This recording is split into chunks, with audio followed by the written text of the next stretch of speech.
कोई आपका नाम अगर पूछने के लिए आए, वैसे पदाधिकारी को गेट पे बंद कर दिएगा, ताला मार दीजिएगा, मैं खोलूंगा। बंद कर दिएगा, ताला मार दीजिएगा, मैं खोलूंगा। बंद कर दिएगा, ताला मार दीजिएगा, मैं खोलूंगा। हम भी एक संवैधानिक पद पर हैं, हम मंत्री हैं और वो हमारे बीएलओ हैं, हमारे पदाधिकारी हैं। मैंने उनको तो नहीं कहा। जामताड़ा के कांग्रेसी विधायक डॉक्टर इरफान अंसारी झारखंड के हेल्थ मिनिस्टर हैं, लेकिन उनका ताजा तरीन बयान हो सकता है सूबे की कानून व्यवस्था की सेहत के लिए, खासकर ग्रास रूट लेवल के सरकारी कर्मचारियों की सेहत के लिए एक बड़ा खतरा बन जाए।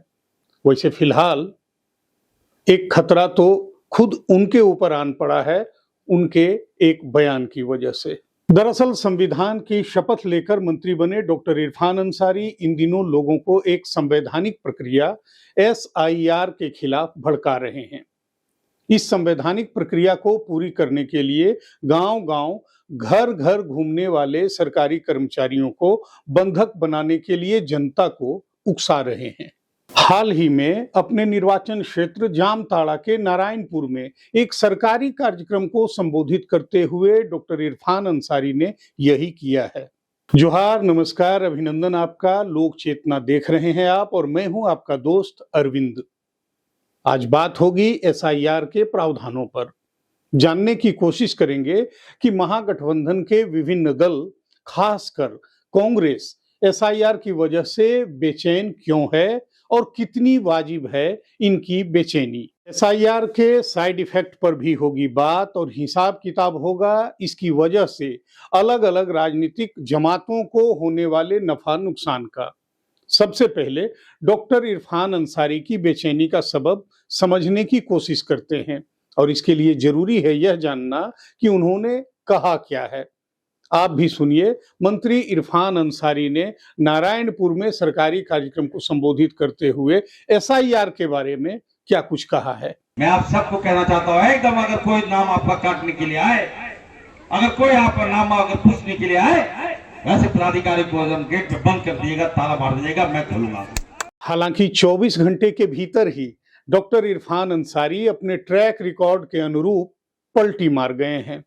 हमेशा की तरह उन्होंने कहा है कि उनके बयान को मीडिया ने तोड़ मरोड़ कर पेश किया है और इसके पीछे भाजपा की साजिश है। बयान बदलते हुए उन्होंने कहा है कि जामताड़ा में साइबर ठगों का गिरोह सक्रिय है और उन्होंने बंधक बनाने की बात उन ठगों के बारे में कही है जो BLO बनकर लोगों के घर पर ठगी करने के लिए आ सकते हैं। जो लोग जो फर्जी BLO अगर आपके नाम काटने के लिए अगर आएंगे तो आप लोग उसको बांध कर रखिए, मैं छुड़वा दूंगा।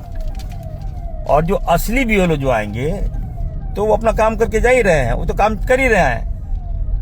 हम भी एक संवैधानिक पद पर हैं, हम मंत्री हैं और वो हमारे BLO हैं, हमारे पदाधिकारी हैं। मैंने उनको तो नहीं कहा। हालांकि नारायणपुर के कार्यक्रम के दौरान उन्होंने जो बातें कही हैं, उनके वायरल वीडियो को देख सुनकर उससे सहमत होना मुश्किल है जो बातें वो अब कह रहे हैं।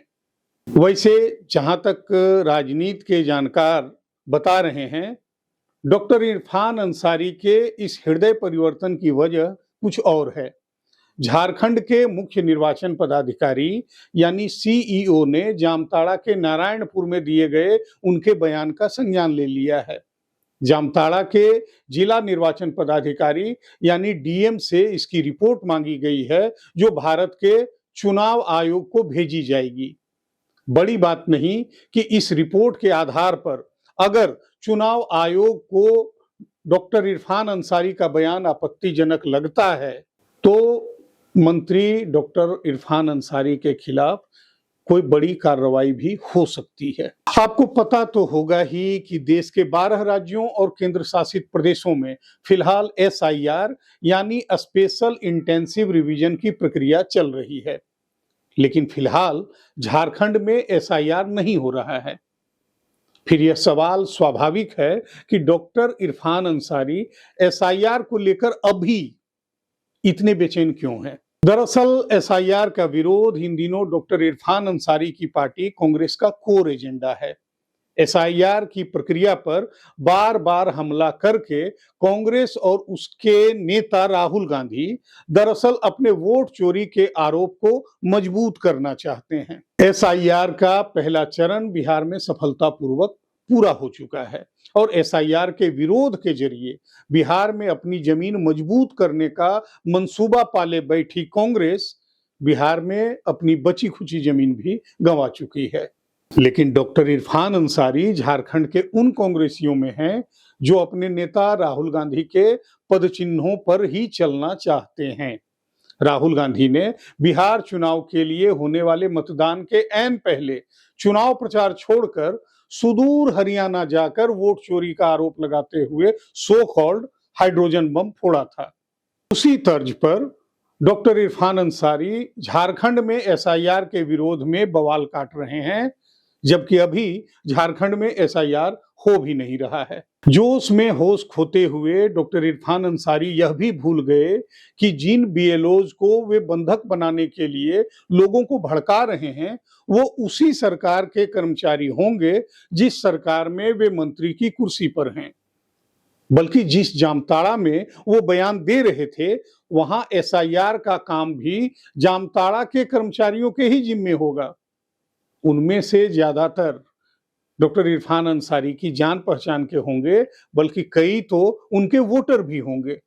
उन्हें यह भी याद नहीं रहा कि बीएलओ किसी पार्टी का कार्यकर्ता नहीं होगा, न उसे देश के किसी दूसरे हिस्से से झारखंड लाया जाएगा।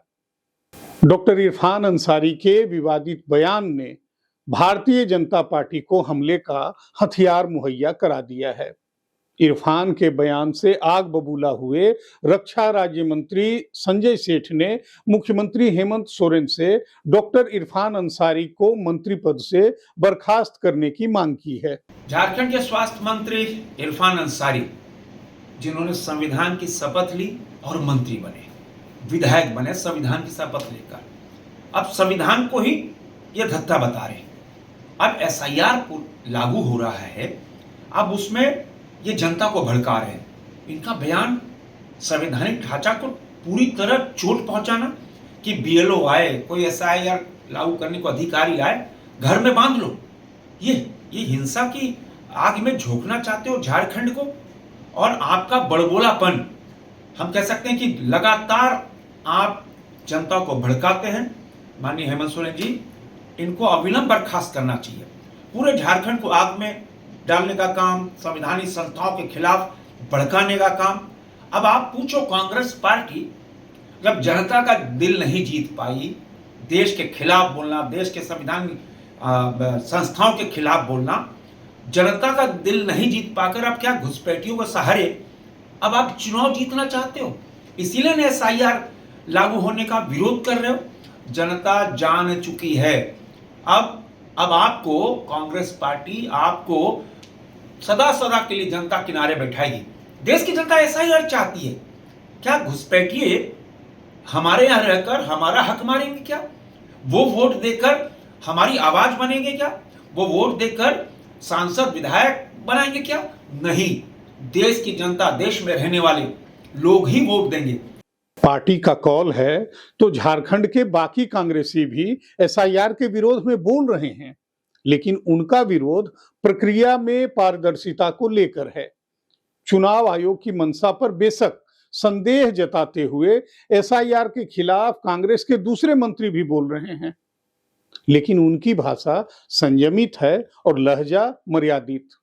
मंत्री दीपिका पांडे सिंह को ही सुन लीजिए। एक प्रक्रिया है इलेक्शन कमीशन के द्वारा जो कराया जाना चाहिए, लेकिन ऑब्जेक्शन इस बात पर है, वो एसआईआर कराएं उस बात को लेकर परेशानी नहीं है। ऑब्जेक्शन इस बात को लेकर के है कि जिस तरीके से इसको कराने का प्रयास किया जा रहा है या जिस तरीके से थोपा जा रहा है वो कहीं से भी उचित नहीं है। एंड बिहार के चुनाव के पहले 65 लाख मतदाताओं को सूची से काट देना और उसके बाद सुप्रीम कोर्ट के इंटरवेंशन के बाद उन्हें कुछ लोगों को जोड़ना, तो तमाम गड़बड़ियों की शिकायत जमीन पर आ रही है। आज के दिन लोग सवाल कर रहे हैं कि भाई लोग सड़क पर क्यों नहीं आए। आप जानते हैं अच्छे से कि आम जनता के लिए किसी ना किसी को उसकी आवाज बनना पड़ता है। वो आवाज आदरणीय राहुल गांधी जी बने। भारत में एसआईआर की प्रक्रिया आजादी के बाद से लगातार मतदाता सूचियों के शुद्धिकरण के लिए समय समय पर की जाती रही हैं। यह प्रक्रिया 1950 के दशक से चली आ रही है। पिछले बार यह बड़े पैमाने पर 2002 से 2004 के बीच हुई थी। फिलहाल यह प्रक्रिया 21 साल के अंतराल के बाद की जा रही है। चुनाव आयोग ने बार बार कांग्रेस के आरोपों को खारिज किया है और कहा है कि बिहार में पुनरीक्षण प्रक्रिया के दौरान कांग्रेस प्रतिनिधियों द्वारा या किसी अन्य पार्टी के प्रतिनिधियों द्वारा भी कोई औपचारिक और विहित प्रक्रिया के तहत कोई आपत्ति दर्ज नहीं की गई। कांग्रेस या इस पार्टी के इरफान अंसारी जैसे नेताओं की सबसे बड़ी शिकायत ये है कि एसआईआर की प्रक्रिया के तहत मतदाताओं से नागरिकता सिद्ध करने की अपेक्षा की जाती है। पिछले कई वर्षों से देश के विभिन्न हिस्सों में जमे बैठे और नाजायज तरीके से अपना नाम वोटर लिस्ट में जुड़वा चुके ज्यादातर घुसपैठिए अपनी नागरिकता साबित करने में असफल हो रहे हैं और इसलिए उनका नाम मतदाता सूची से हट जा रहा है। कांग्रेस के लिए यह उसके वोट बैंक पर सीधा और बड़ा हमला है और यही उसके विरोध की सबसे बड़ी वजह भी है। ये अलग बात है कि ये सब कोई कांग्रेसी खुलकर कह नहीं पाता। लेकिन पता नहीं कांग्रेस पार्टी और उसके नेता यह क्यों भूल जाते हैं कि भारतीय संविधान के अनुच्छेद 326 और जन प्रतिनिधित्व अधिनियम 1950 के अनुसार जो व्यक्ति भारत का नागरिक नहीं है वह मतदाता नहीं हो सकता। भारतीय मतदाता की पात्रता के लिए व्यक्ति को भारत का नागरिक होना ही चाहिए। यह भी कि मतदाता बनने के लिए व्यक्ति को उस निर्वाचन क्षेत्र का सामान्य निवासी होना चाहिए जहां वह पंजीकरण कराना चाहता है या अपना पंजीकरण कायम रखना चाहता है। तो ऐसे में अगर संदेह होने पर चुनाव आयोग की ड्यूटी कर रहे बीएलओज अगर सामने वाले से जो कि मतदाता होने का दावा कर रहा है तो अगर उससे नागरिकता का प्रमाण चाहते हैं तो इसमें गलत क्या है? इन तथ्यों की रोशनी में आप खुद ये तय करें कि डॉक्टर इरफान अंसारी का एसआईआर के खिलाफ ये ताजा तरीन बयान कितना आपत्तिजनक या स्वीकार्य है। आप अपनी राय कमेंट बॉक्स में जरूर साझा करें। अगर हमारा कार्यक्रम अच्छा लगा हो तो लाइक और शेयर करके हमारा हौसला बढ़ाएं। अगर अब तक आपने हमारे चैनल को सब्सक्राइब नहीं किया है तो प्लीज अभी सब्सक्राइब करें। जल्दी ही मिलता हूं एक नई प्रस्तुति के साथ। फिलहाल आप सभी मित्रों को जोहार, नमस्कार, जय हिंद।